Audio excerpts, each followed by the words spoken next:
Through the chair, we are ready to go. All right, let me just get my screen up here.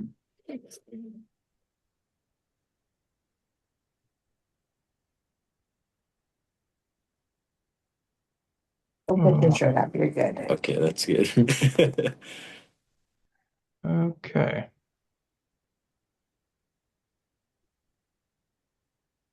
All right, everybody. Well, Ethan's in his usual spot. We can get going. All right.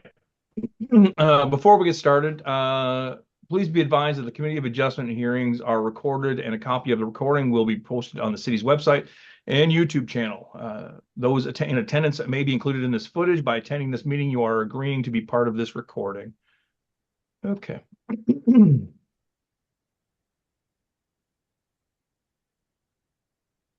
Okay, before we get started, does anyone have any items they would like to discuss regarding the procedural orders? No, I'll move. All right, Cheryl will move, Danielle will second. All in favor? That motion passes 5-0. Okay, on to the first item. I don't First see item. I don't see anybody listed for this first item. There was one member of the public. Through the chair, that's not a member of the public. There's the applicant and their agent are here, and they're in the room. Oh, with okay. us. Okay, so Perfect. no, Okay, not necessarily good. members of the public. Okay. Yeah. All right, that works out just fine. Yep. All right, let me get.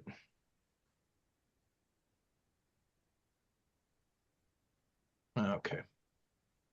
Yeah, I'll move my screen around here so everything's in place. Okay. Let's go on to the first item. First item on the agenda is submission number 26008, notice of public hearing under section 45, one of the Planning Act, RSO 1990. The owner is Annabelle Vergara. The agent is John Collins. Yes. The location is a 120 Pauline Crescent. The purpose is to permit the construction of a carport. Variances requested are 1, to permit eave and gutter encroachments for a detached carport of 0.9 meters, whereas 0.5 meters is the maximum permitted. Okay. All right. Doesn't look like we have any members of the public here, but does anyone require a presentation on this? The applicant's here and Agent, yeah. Yeah. Yeah, they're on the screen. Okay. Okay. All right. Okay. All right. To the applicant or the owner, I assume you've had a chance to read the report from the city. Is there anything you'd like to add? Yes, I would. There's issues that I have with All right. this, and I just got a 3-page thing kind of writing, and I'd like Sure. to start it with that. We want to say the city employees have been very professional and helpful with us dealing with this issue. There are 3 reasons that the carport was constructed. One was for security in 2019. There were many vehicle break-ins in the White Oaks area, and it has been proven that vehicles under a structure are less likely to be broken into. Also, being from the Philippines, family is very much a part of their nature. So the carport would be great for both situations, that they can have family, cousins, and guests come to the barbecue and be undercover. The reason for not making a patio in the back of the house is that on the east side is a rental property. And there has been problems with this and the landlord due to the property not being used now for over 4 years, except for 1 month last spring. The city has cut the backyard several times in 2025, as Annabelle has called to have it done because neighbors got tired of cutting it in previous years. There have been problems with mice, then rats, and then back to mice. On the west side of the attached house, an extension cord had been taken and plugged into the exterior socket at 120 Pauline and then ran into the house at 118 Pauline. Police were called and investigated. These people have moved, but their dogs were taken by the SPCA, for I was there last month. There has been massive garbage left in the back. There has been garbage at the front. There is cement bags at the front of the house. It's not proper for people to even be in the backyard because the fence is only a small 4 foot fence, chain link. As for the water issue, which has been the main complaint, the east trough has a downspout that discharges into 120 Pauline, approximately 2 meters from the fence.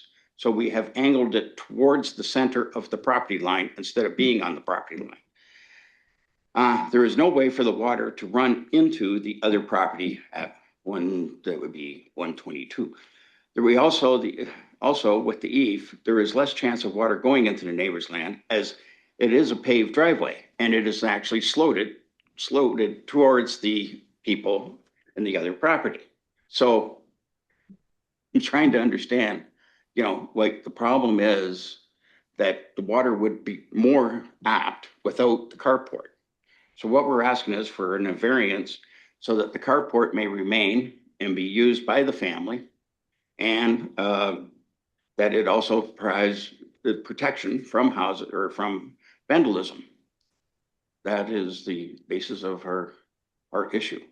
Any other questions? I'm more than willing to answer for Annabelle. She's been a friend of mine for over 40 years, our family, and has helped us, and we've helped her. So she's we actually call her part family because we don't have kids. So there you go, me and the wife. Okay. All right, thank you. Okay, we don't have any members of the public here, so we'll go directly to committee. Daniela, you're up first. Thank you. I really don't have any problem with the carport itself. I had questions pertaining to how close to the property line. I saw a picture and it looks like the fence that divides 120 and 122, is that right on the property line? Do you know the answer to that? And sorry, this is to the applicant. The fence is on the property line. The carport actually is narrower at the front, but at the back it's actually 1 meter away from the fence. It's just the way the property went and the driveway was done. Right. So is Annabelle prepared to maybe renovate this carport to be a little bit further away from the property line? We could cut the rafters and the front fascia and move part of, again, it only goes back be 4 meters before it goes the way the property bends that we would actually have to deal with. But again, that sort of causes into a problem of possibly with the water and the eave trough. So it would just be easier to keep it as it is. Right. And we're eventually looking at replacing the fence because of the problems with the rental property next door. Okay. So I had another question just right there, and I seem to have lost it. So right now, there's eaves troughs and downspout on the structure presently? Yes, there is. Okay. Oh yeah. No, we wouldn't have built it that way.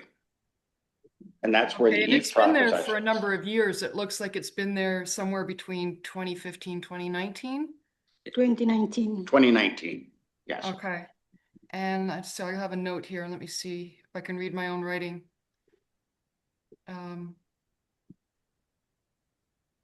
That's all I have right now. Thank you. Okay, great. All right, Jeff, you're up next. Actually, Daniela's questions answered my questions. So, yeah, so I have nothing further to add. All right, great. Cheryl, any questions? Yes, Mr. Chair, thank you very much. To Mr. Collins, obviously there was no permit to put this carport in. Am I correct? Yes, that was an oversight of the family. And we apologize for that. No, I'm not asking for apology. No, I just wanted to know. And was it a family member who built it, or was it a company that came in and did it?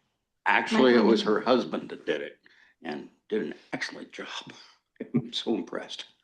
Okay, that's nice when you can be impressed with your husband's work. 'Cause Or you her need- husband's work. No. Yeah, correct. Come to my house. Come to my house. So, Mr. It seems to me that sometimes we tend to make a mountain out of a molehill. I'm listening to the downspouts. I'm listening to the difficulty they have with the neighborhood, and I really believe strongly that because they've got the eaves trough there, they've got it facing away from the neighbor's fence, and that they have the eaves trough at the front.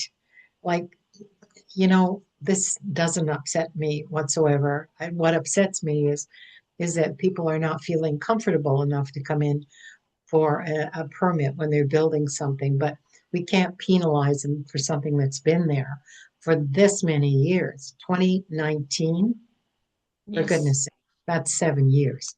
So now we're looking at a variance, and the recommendation is to not improve. I'm sorry, I'm not that vindictive. Thank you, Mr. Chair. Okay, Miriam, any questions? My only question kind of is to staff.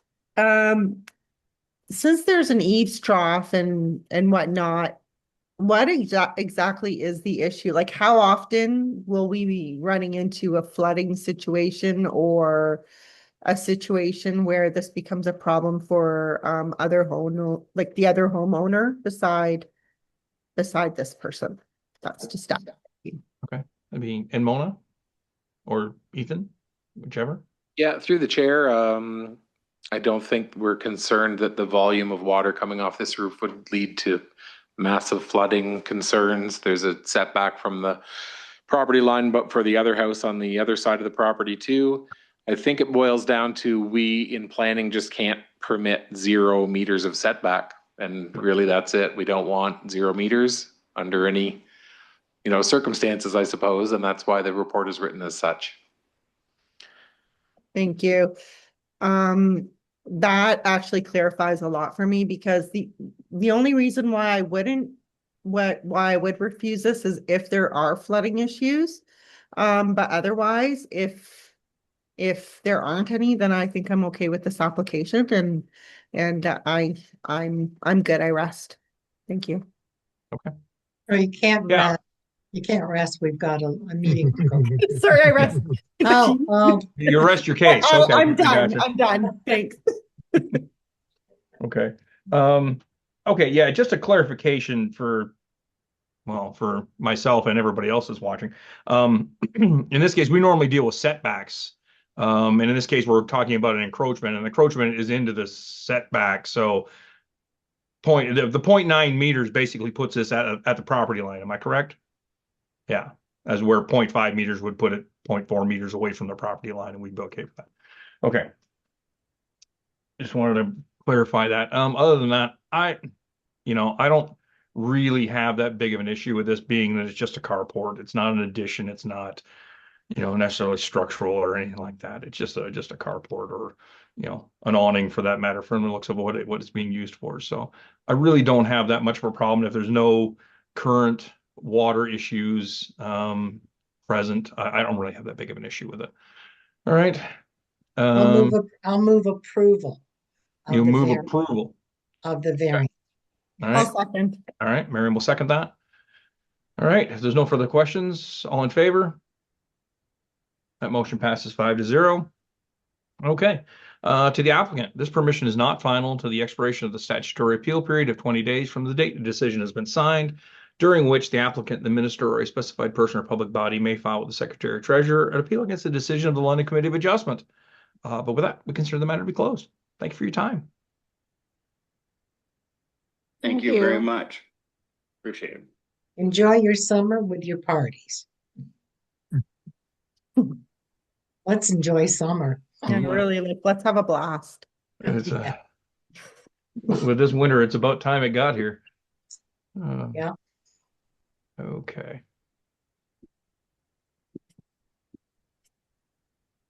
Okay. On to the next item. Next item on the agenda is submission number A 26009. Notice of public hearing under section 45(1) of the Planning Act, RSO 1990. The owner is Paul Machado. John Machado. Geez. The agent is Vintage Build Construction. The location is 6980 BD Street. The purpose is to permit the construction of a detached accessory building / garage. Variances requested are 1, to permit an accessory building a lot coverage of 10.5%, whereas 10% is maximum permitted. And 2, to permit a west accessory building setback of 0.6 meters, whereas 1.8 meters is the minimum required. Okay. Is the agent The here? agent's here. Hi, Derek. How are you? I'm doing well. How are you guys? I'm good. You guys are awfully chipper. It must have been that sun that was out yesterday. Yeah, for about 5 minutes. Yeah. Yeah. A little bit of melted snow. We're all good. Absolutely. Yeah. So I'm the agent here. Part of the reason I think the biggest thing here is that setback detail there. And given Lambeth and it being septic, we're kind of tied to certain parameters within this property. And so that's kind of the main reason for the setback. And obviously the client wants some height there. The house isn't huge and would like some storage and also the ability to kind of operate on his cars and that sort of thing, just hobby related items. We would push it closer to the house, but we would get close to the setbacks of the septic. And given the age of these septics in Lambeth, I worry that becomes a problem. Yeah, I guess with this project too, obviously I would assume some sort of lot grading plan, and we would make sure that everything is done properly drainage wise.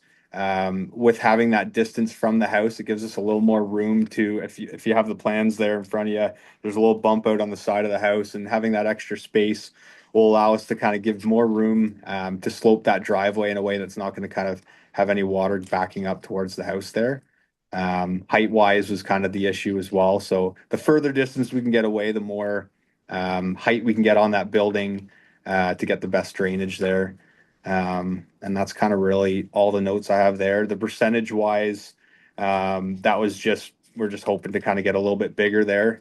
And I know it does fall under the total property coverage for the home, just not the accessory structure. And so, yeah, that's my 2 cents on it. All right, great. Okay, does anyone require a presentation on this? We don't have members of the public here, but all right. All righty, we can go directly to committee. Jeff, any questions? Yes, I just want to clarify, there currently is a garage there, a single car it looks like. Is that correct? Yes. Yep. Okay, It's perfect. got about 4 additions on it too. Okay, that's what I see on my search. So yeah, no, that's perfect. That's all I need to have clarified. Yeah, from the looks of it, from the pictures we have, it looks like there's an L-shaped building there or something. Yeah, and honestly, it was all patched together. Being a contractor, I don't think the city would have approved anything to do with that thing. But yeah, so I think another part of the reason for this too is just to kind of make sure that everything's kind of good structurally there, and instead of kind of trying to renovate something without a proper foundation, just starting fresh and making sure everything's good that way. Absolutely. Okay, Cheryl, any questions? Yeah, Derek, I'm going to put my 3 cents in. You put your 2 in. You never once talked about the heritage. Okay, so that's another thing too.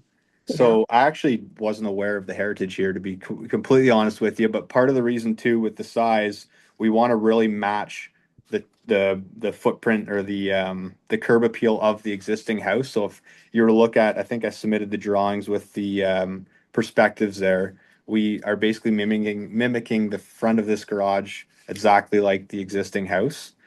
I'm not sure if that Sorry. is. Sorry, not heritage, archaeological study that they've requested. My apologies. Oh, okay. I'm thinking, what are you talking about? It's me. It's my fault. It's technically under heritage, so yeah, you're all right. You're good. Yes, it's okay. Fair I'm enough. asking about, there's a clause in here about an archaeological study. Have you done one? This is actually the first I've heard of that archaeological study. Right. Report. Did you read it? No, I actually didn't. Well, I didn't. Yeah, there's a condition for an archaeological assessment. It's Gotcha. a common thing these days. So how does, sorry, I just don't have a lot of experience with that. Like how does that look and what does that mean basically from my end here? Do you want to do it, Ethan? Because, I was gonna say, yeah, why don't they get staff to do it? Because his explanation would probably be neutral. Mine, it wouldn't be for me. Indeed. Thank you. Through the chair. An archaeological condition has been identified by the Heritage Planning Department, which requires clearance from the Ministry of Citizenship and Multiculturalism under the provisions of the Ontario Heritage Act. What that means really is you do a stage 1-2 archaeological assessment of the entire premises and then get an approval through them that would allow you to clear that condition so that you can continue and get your building permit. So if when you come in for a minor variance, it becomes the Heritage Act becomes applicable law. And so that condition has been added by the Heritage Planning Division and supported by us. Gotcha. So that's basically, we are excavating various spots on the property to kind of determine if there's anything below type deal, and then getting a report from someone kind of with Yeah, a like clearance. stage 1 and 2 is basically them doing some research to make sure that nothing significant happened on the property or anything that they would need to do. And it can go all the way up to men in khaki shorts and little hats out in your backyard with little brushes digging in your backyard. But that's stage 1 and 2 isn't nearly that difficult. A lot of stage 2, I believe, is they'll take a core sample and basically check it to see if there's anything there. Jeff's got more experience with this. So stage one, of course, is just the history of it, but because it's already been identified as archaeological significance by the City of London, you'll have to do stage 2. Stage 2 is digging holes every 5 meters throughout the entire property. And if they find an artifact, even if it's quite small, in Lambeth, it would be similar to what I dealt with, anything up to 1810 as an artifact. Then they have to dig multiple holes around that spot, and don't hold me, but I believe from my memory, it's like a 2-meter square. The cost of that, from my personal experience, is just under $10,000. And MCM is at least a year out before approving the certificate from your archaeologist. So that's my summary on that. I just highlight on this application, there's already a garage there. The soil's already been disturbed. So I personally, my 4 cents is I don't think it's necessary, but I'll leave that up to the committee. Okay, great. All right, Cheryl, anything else? No, actually, Jeff led right into what I was thinking. He's got personal knowledge of this experience. All right, Miriam, any questions? No, you're muted. No, but I want to give a nickel worth of advice since we're up to 5 cents now. Yeah, archaeological dig. Yeah. Anyway. Okay. So All I'm right, Daniela, any questions? Well, I guess we all had archaeological on the brain today. So my question pertained to that, and whether the existing structures had disrupted the soil up to this point. I don't know if anyone can answer that. But I thought the illustration, that I always love pictures, and I thought it was really attractive and goes really nicely with the house. So I really don't have any problem with this variance. And as far as the archaeological goes, well, that's all I have about that. Okay. Yeah, I think I share everybody's opinion on the archaeological assessment in some cases. With this, yeah, I understand the size constrictions and where you've got to place it due to the yeah, you know, Yeah. the septic tank and that sort of thing. You really don't want to be putting anything of weight or that's going to make it difficult to access or even heavy equipment, especially on an older tile style septic bed. You really don't want to be messing with that if you don't have to. That just adds more and more cost to any of this. So no, I'm completely okay with this. I like the drawings. I think it fits the neighborhood. And that's great. So, I'll Right. move, first of all, I will amend the variance by removing the archaeological clause. all I'll right. second it. All right. Cheryl will move to amend the application to remove the condition for the archaeological assessment. Jeff will second that. There's no further discussion. All in favor? That motion passes 5-0. We stand amended. Okay. And I'll move it as amended. Okay. Cheryl will move as amended. Yeah. Daniela will second. There's no further discussion. All in favor? That motion passes 5-0. We stand that. There you go. All right. Thanks, everyone. Next No time, problem. read the report, Derek. All right, Derek, before you leave, I got to say the spiel. This permission is not final until the expiration of the statutory appeal period of 20 days from the date the decision has been signed, during which the applicant, the minister, or a specified person or public body may file with the Secretary Treasurer an appeal against the decision of the London Committee of Adjustment. With that, consider the matter closed. Thank you for your time. Have a great day, guys. Take care. You too. All right. Good. Well done, Steve. Those were good applications today, like really good. Yeah. Yeah. And 2019, and then all of a sudden you go, through that.